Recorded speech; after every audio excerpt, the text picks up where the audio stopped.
అందరికీ నమస్కారం. Welcome to SRK news. కొవ్వూరులో కిసాన్ మేళా. అరటి కంద పంటల సాగుపై అవగాహన కార్యక్రమం.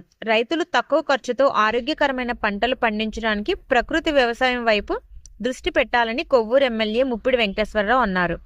కొవ్వూరు హార్టికల్చర్ రీసెర్చ్ సెంటర్లో శనివారం నిర్వహించిన కిసాన్ మేళా కార్యక్రమానికి ముఖ్య అతిథిగా పాల్గొన్న ఎమ్మెల్యే మాట్లాడుతూ, పంటలకు అధిక రాసాయనిక ఎరువులు ఉపయోగించడం వల్ల 30 ఏళ్లకే బీపీ, షుగర్ వంటి ఆరోగ్య సమస్యలు పెరుగుతున్నాయని, ప్రకృతి వ్యవసాయం ద్వారా ఈ సమస్యను పరిష్కరించవచ్చన్నారు. దివంగత ముఖ్యమంత్రి ఎన్టీఆర్ ప్రవేశపెట్టిన రైతు సంక్షేమ పథకాల వల్ల మెట్ట ప్రాంతం భూములు సస్యశ్యామలం అయ్యాయన్నారు. కూటమి ప్రభుత్వం అధికారంలోకి వచ్చిన 9 నెలల కాలంలోనే రైతులకు అవసరమైన ట్రాక్టర్లు, వ్యవసాయ పనిముట్లు ఇవ్వడం జరుగుతుందన్నారు. రైతులకు సేంద్రియ వ్యవసాయంపై అవగాహన పెంచేందుకు సెమినార్ల ఏర్పాటు, శిక్షణ నిర్వహించాల్సిన అవసరం ఉందన్నారు. ముందుగా doctor YSR horticulture university vice chancellor K Gopal, Kovvur research station principal scientist P Lalitha Kameswari నాయకులతో కలిసి ఎమ్మెల్యే జ్యోతి ప్రజ్వలన చేసి కార్యక్రమాన్ని ప్రారంభించారు. ఈ మేళాలో అరటి, కంద, ఇతర వ్యవసాయ ఉత్పత్తులతో పాటు వ్యవసాయ యాంత్రీకరణ పనిముట్లను ప్రదర్శనకు ఉంచారు. వివిధ పంటలను ఆశించే తెగుళ్లు, వాటి నివారణ చర్యలపై శాస్త్రవేత్తలు రైతులకు అవగాహన కల్పించారు. ఈ కార్యక్రమంలో ఎంపీపీ కాకర్ల నారాయుడు, జెడ్పీటీసీ బొంత విజయలక్ష్మి, నాయకులు కంటమని రామకృష్ణ, జొన్నలగడ్డ సుబ్బరాయ చౌదరి, మద్దిపట్ల శివరామకృష్ణ, కౌన్సిలర్లు అక్షయపాత్ర శ్రీనివాస్, పిల్లలమరి మురళీకృష్ణ మరియు రైతులు పాల్గొన్నారు. ఇంతకు ముందు మాట్లాడినటువంటి మేడం గారు చాలా వివరంగా చెప్పారు. వాస్తవంగా ఇది 1958లో తణుకులో ప్రారంభించి పరిశోధన కేంద్రం ఏదైతే ఉందో ఇది తర్వాత 68కి మనకి కొవ్వూరుగా ఇక్కడికి మార్చడం జరిగింది.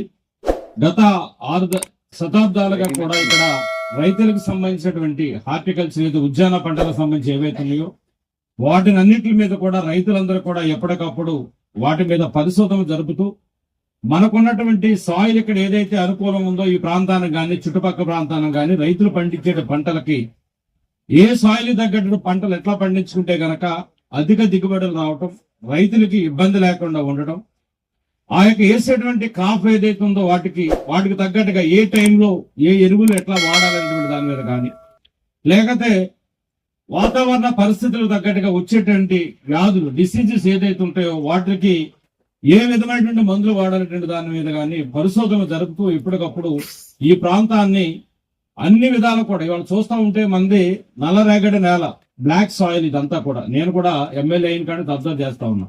కొవ్వూరు నియోజకవర్గం అంతా కూడా ఇక్కడ ఉన్నటువంటి భూమి కానీ ఇక అది బంగారంతో కూడా పోల్చుకుంటే కూడా నా దృష్టిలో బంగారం కూడా తక్కువే. ఒక మాటలో చెప్పాలంటే అటువంటి భూమి ఉంది ఇక్కడ.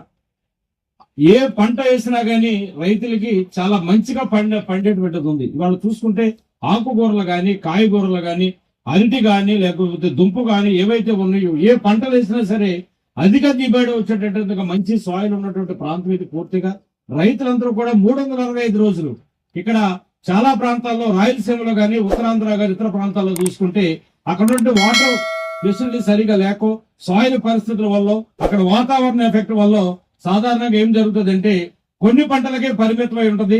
అది కూడా 365 రోజులు కాకుండా ఒక 6 నెలలు కానీ 3 నెలలు మాత్రమే పంట వచ్చేటువంటి పరిస్థితి అక్కడ ఉంటుంది. కానీ మన కొవ్వూరు నియోజకవర్గం కానీ చుట్టుపక్కల ప్రాంతంలో కానీ ఇవాళ 365 రోజులు కూడా ఇవాళ వచ్చేటువంటి పరిస్థితి ఉంది. ఎందుకంటే కొంత మనకు మెట్ట ప్రాంతం ఉన్నప్పటికీ కూడా ఆనాడు తెలుగుదేశం పార్టీ అధినేత మాజీ ముఖ్యమంత్రి ఎన్టీ రామారావు గారు మెట్ట ప్రాంతంలో ఇవాళ రైతులందరూ కూడా వ్యవసాయం చేసుకుంటూ ఇవాళ ఉన్నారంటే ఆనాడు ఎక్కువ సబ్సిడీ తోటి బోర్లు ఇవ్వడంలో కానీ కరెంటు సప్లై చేసి రైతులకి పంటలు పండించి అదృష్టం కల్పించిన వ్యక్తి ఆనాడు ఎన్టీ రామారావు గారు అని చెప్పని కూడా ఈ సందర్భంగా మీకు నేను తెలియజేస్తా ఉన్నా.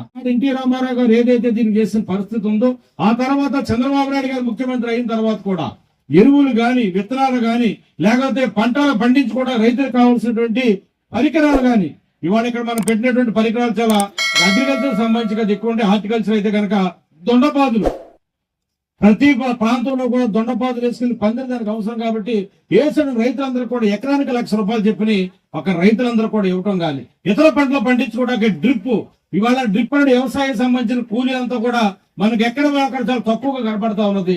దాని మీద వ్యవసాయ కూలీలతోటి ఇబ్బంది అవుతున్న దాంతో ఇవాళ పరికరాలు కానీ డ్రిప్ కానీ పెట్టుకోవడం వల్ల 90% డ్రిప్ ఇవాళ సబ్సిడీ మీద ఇచ్చి ఇవాళ చంద్రబాబు నాయుడు గారు మొత్తం రాష్ట్రంలో రైతులందరూ కూడా ఆదుకున్నటువంటి పరిస్థితి కూడా చేశారు.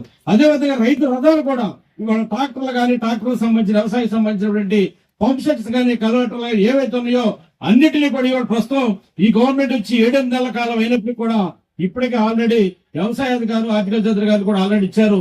మండలం కింద అని చెప్పని కూడా వ్యవసాయం చేసిన రైతులందరికీ కూడా తక్కువ సబ్సిడీ తోటి వాళ్ళు ఇచ్చి చేస్తున్న పరిస్థితి కనపడుతూ ఉంది. గతంలో 5 ఎకరాలు ఉన్నటువంటి రైతుకి మాత్రం ఇట్లా చేయాలి, ఒక 90% సబ్సిడీ ఇవ్వడం, 5 ఎకరాలు దాటినటువంటి వాళ్ళకి 50% ఇవ్వాలని చెప్పి అన్నప్పుడు మొన్న గత వారం 10 రోజులు జరుగుతున్న అసెంబ్లీ సమావేశంలో కూడా దీంతో కూడా మేము సంబంధిత అధికారులతో ముఖ్యమంత్రి గారితో కూడా మాట్లాడడం, 5 ఎకరాలు ఉన్నటువంటి రైతుకి ఇచ్చేటువంటి సబ్సిడీ వేయడంతో దాన్ని 10 ఎకరాల వరకు కూడా పెంచాలని చెప్పని కూడా చంద్రబాబు నాయుడు గారితో కూడా మాట్లాడటం జరిగింది.